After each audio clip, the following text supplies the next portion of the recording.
నీకు నా మీద భరోసా లేదా చాపాని కారం గుండ్రం చాపాని కండలు గట్టిగా చాప నీకు నా మీద భరోసా లేదా నిలువన తమ్ముడు దొంగకు ఇష్టం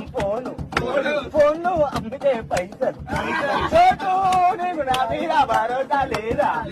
చోటు మామ బండి ఎంటికి ఇష్టం షోరూమ్ లో 30,000 ఖర్చు సగం పైసలు పెడతావు మామా నీకు ఎంటి మీద భరోసా లేదా నిన్ను నీ పేరు టీచర్